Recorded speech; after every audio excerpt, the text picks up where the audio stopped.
Assalamualaikum warahmatullahi wabarakatuh. Kami dari kelompok 7 ingin mempresentasikan mengenai tugas audit, yaitu audit pada siklus pengeluaran.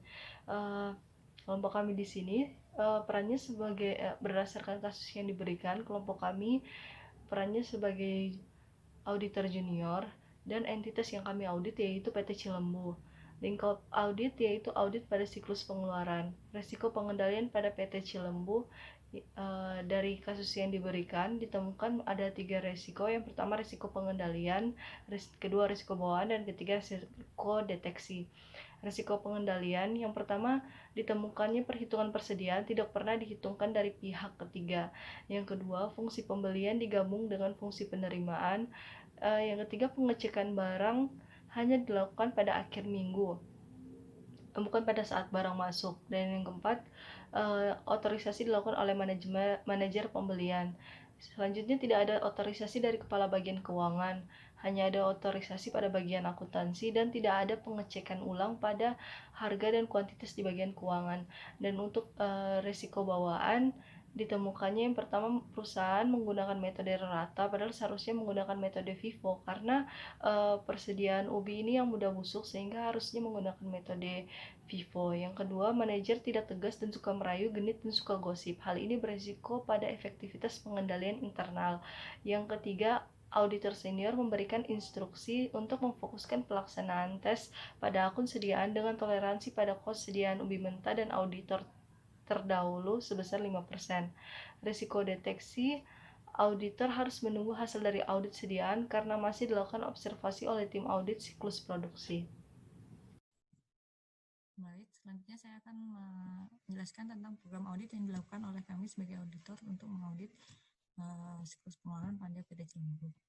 Ini kita fokuskan pada utang usaha yang dimiliki oleh PT Cilembu tersebut. Yang pertama, kita melakukan prosedur awal. Ini program audit yang kita lakukan, kita harus mendapatkan pemahaman tentang bisnis industri. Yang bisa kita dapatkan dari kita mengusut utang usaha PT Cilembu yang dilihat dari voucher pembelian. Jadi kita melihat voucher pembelian di sini.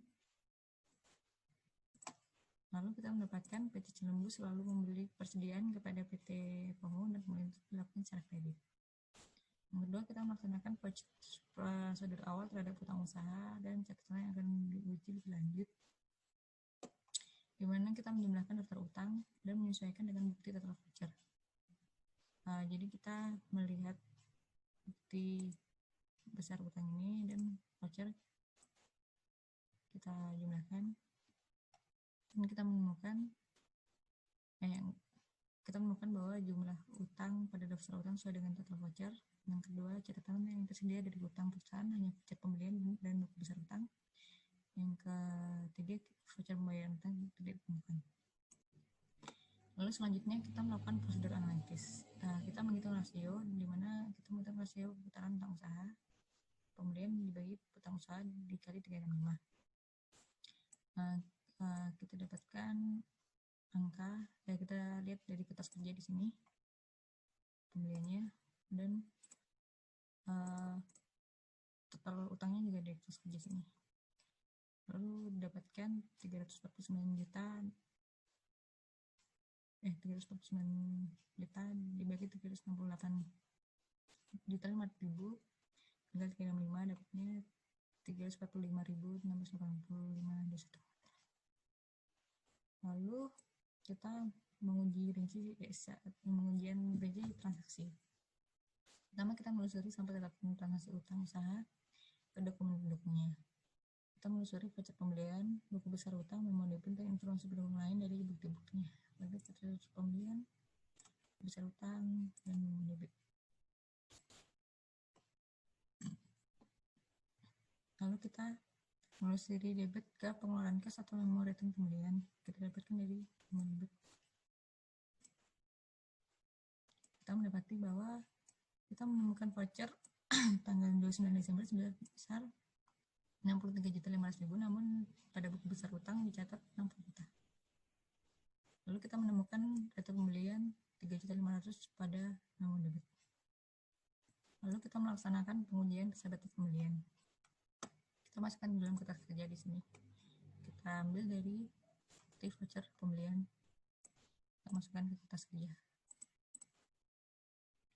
Lalu kita melaksanakan pengujian bisa batas pengeluaran kas, kita tidak menemukan bukti yang cukup. Kita melaksanakan pencarian kewajiban yang belum dicatat, kita juga tidak menemukan bukti yang cukup. Jadi terima kasih. Selanjutnya akan dijelaskan oleh teman saya, Cak Hasan. Selanjutnya terkait pengujian rincian saldo. Tahapan yang pertama adalah mengkonfirmasi utang usaha dengan menelusuri buku besar utang usaha dari PT Cilembu dan dibandingkan dengan konfirmasi dari pemasok, yaitu kita bisa melihat dari ini indeksnya BPH dan KFM, dan kita menemukan bahwa di sini ada perbedaan antara laporan yang dilaporkan PT Cilembu yaitu telah membayar utang 40 juta, namun konfirmasi dari pemasok menyatakan bahwa tidak ada pembayaran tersebut. Selanjutnya untuk rekonsiliasi utang sama seperti tadi, bisa dilihat dari buku besar hutang dan konfirmasi dari pemasok. Kita lihat bahwa di buku besar hutang PT Cilembu masih menyisakan hutang ke pemasok sebesar 20 juta, namun dari konfirmasi pemasok bahwa PT Cilembu masih mempunyai utang sebesar Rp63.500.000.